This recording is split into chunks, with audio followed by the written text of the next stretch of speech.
Chers frères et sœurs, bon début de semaine. Je suis la sœur Fabienne de Rayon.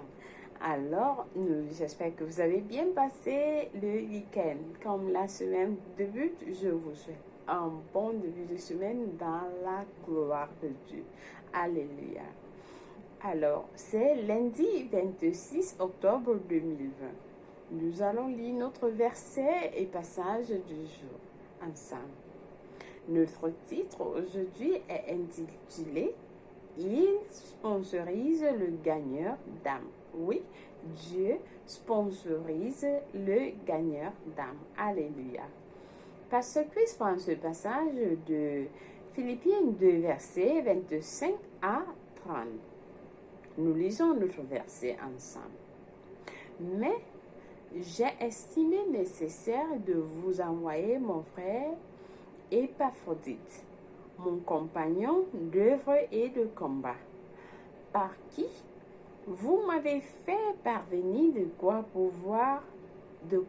pouvoir à mes besoins, car c'est pour l'œuvre de Christ qu'il a été près de la mort, ayant exposé sa vie afin de supplier à votre absence dans le service que vous me rendez. Alléluia. Loué soit la parole de Dieu. Alors, le pasteur Christ nous fait comprendre que nous avons une mission divine, celle d'apporter l'évangile aux extrémités de la terre. Jésus a dit dans Marc 16, verset 15, « Allez dans le monde entier et prêcher l'évangile à toute créature. » Allez dans le monde entier et prêcher l'évangile à toute la créature. Puis, dans Luc 22, verset 35, il a demandé à ses disciples quelque chose d'assez remarquable.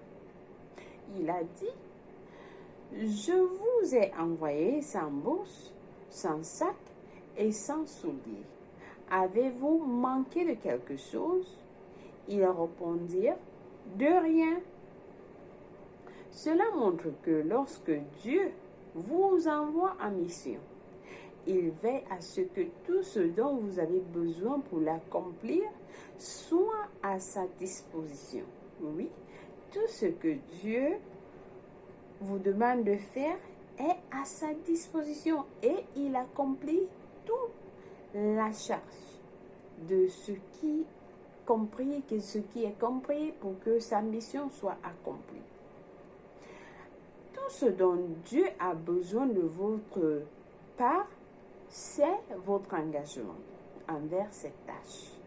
Dieu a juste besoin de votre engagement dans cette tâche. Le gagneur d'âme est sponsorisé par Dieu.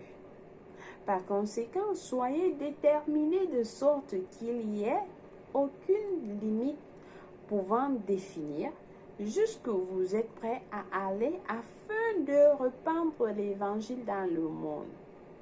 Oui, soyez prêts. Tant que Dieu est avec vous et a fait de votre corps son tabernacle vivant, je voulais dire, l'évangile ne sera pas limité, pas du tout. C'est le genre d'engagement que nous voyons en l'apôtre Paul. Et cela vaut la peine d'être imité. Il faut qu'on soit des imitateurs de l'apôtre Paul, comment il a vécu. Alléluia. Il a dit dans 1 Corinthiens 9, verset 16, « Malheur à moi si je ne prêche pas l'évangile. » Oui, l'apôtre Paul a dit cela. Malheur à moi si je ne prêche pas l'évangile. Certaines personnes ont sacrifié leur temps et leurs ressources afin d'assurer que l'évangile atteigne toutes les nations du monde.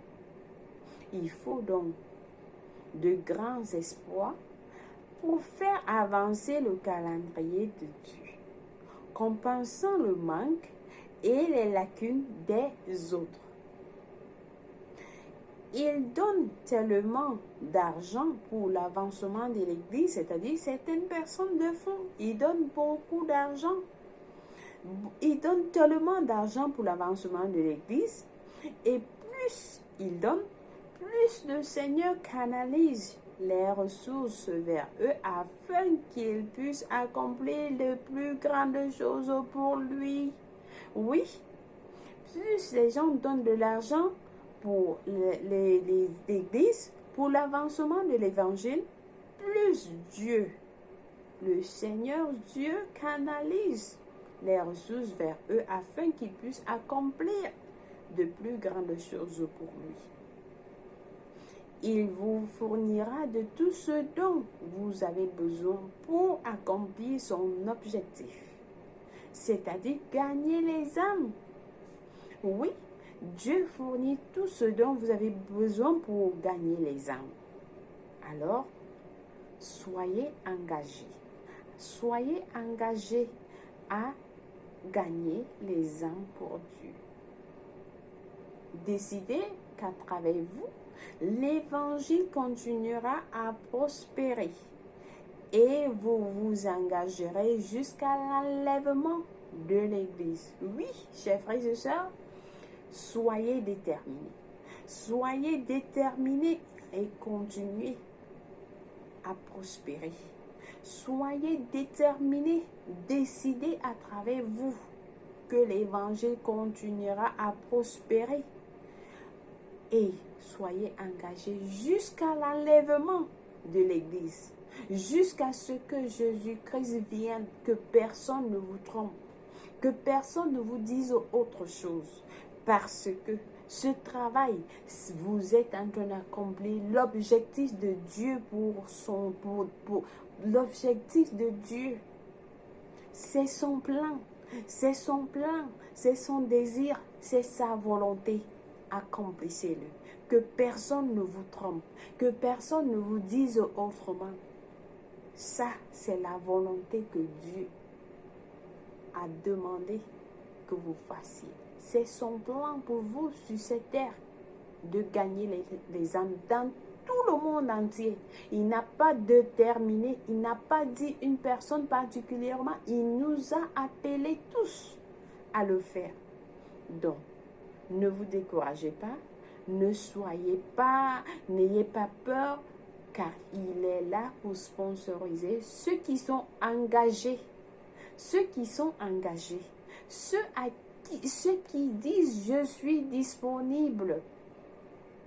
Alors, il va vous canaliser, il va vous mettre dans son calendrier. Et vous ne manquerez jamais de rien pour faire son travail, pour faire son désir, pour faire son objectif. Alléluia. Vous êtes bénis. Alléluia. Loué soit la parole de Dieu. Alors, j'espère que quelqu'un a été béni aujourd'hui et comprendre quel est le plan de Dieu, quel est l'objectif de Dieu pour vous en ces jours spécialement, en ces derniers temps. C'est un plan de Dieu. C'est-à-dire, c'est le cœur de Dieu de gagner les âmes partout dans le monde. Vous êtes tous appelés à le faire. Ne dites pas que je ne peux pas le faire. Il va vous donner, il va vous guider par le Saint-Esprit. Alors, vous ne serez pas perdant. Vous ne serez jamais perdant avec lui, car il va vous guider, il vous garde tout au long du trajet. Loué soit la parole de Dieu. Amen. Alors nous allons prier.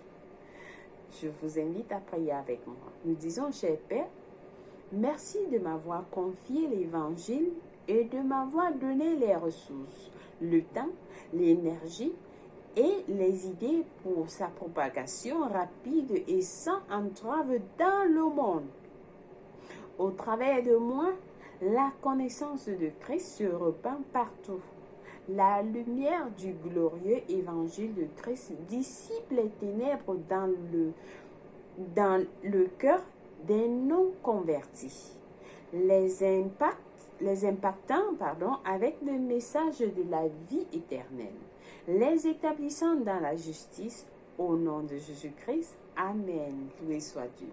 Alors, nous avons des études approfondies dans Jean 4, verset 34, Proverbe 11, verset 30, Marc 6, verset 7 à 13.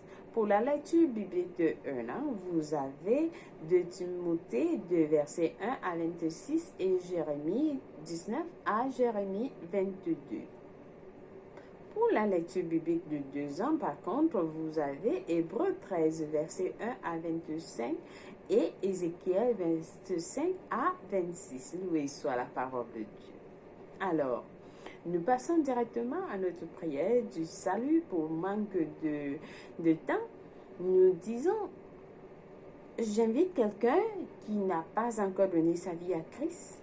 Alors, comme nous parlons du salut des âmes, de gagner les âmes, c'est le temps de donner votre vie à Christ. Le temps est imminent. Le temps est imminent. L'enlèvement est imminent. Donc, ne perdez pas le temps. Ne perdez pas le temps, chers frères et sœurs. Qu'est-ce que vous avez à gagner si on vous donne tout le monde et votre âme n'est pas sauvée? Qu'allez-vous faire? Qu'allez-vous faire? Rien du tout. Mais en Christ, vous avez la vie éternelle. Vous avez sa justice. Vous avez tout. Alors, je vous invite à prier cette prière avec moi. Priez avec tout cœur. Et il va vous écouter. Dieu va vous écouter. Il va vous répondre. Nous prions. Nous disons, ô Seigneur Dieu, je crois en Jésus-Christ, le Fils du Dieu vivant de tout mon cœur. Je crois qu'il est mort pour moi et Dieu l'a ressuscité des morts. Alors, je confesse que Jésus-Christ, je crois qu'il est en vie aujourd'hui. Je confesse que Jésus-Christ, le Fils du Dieu vivant, est le Seigneur de ma vie. Par lui et en son nom, j'ai la vie éternelle. Je suis né de nouveau. Merci Seigneur de m'avoir donné la vie dans ma foi, dans mon esprit. Je suis désormais un enfant de Dieu. Merci Père d'avoir sauvé mon âme. Je suis à toi complètement. Fais de moi ce que tu veux. Et je vais te suivre en avant pour toujours, en arrière pour jamais. Au nom de Jésus-Christ, Amen. Si vous avez prié cette prière, je vous rassure, Dieu vous a écouté et vous êtes bénis. Vous êtes bénis et vous êtes accueillis dans son royaume. Au nom de Jésus-Christ, Amen. Alors, chers frères et sœurs, merci une fois de plus d'être nombreux à suivre notre programme de Rhapsodie des réalités. Et je vous souhaite une bonne journée. Nous allons lire notre cotation, notre citation demain. Je vous rassure, parce pour cause du temps. Alors, bonne journée à vous, que Dieu vous bénisse. Amen. Bye.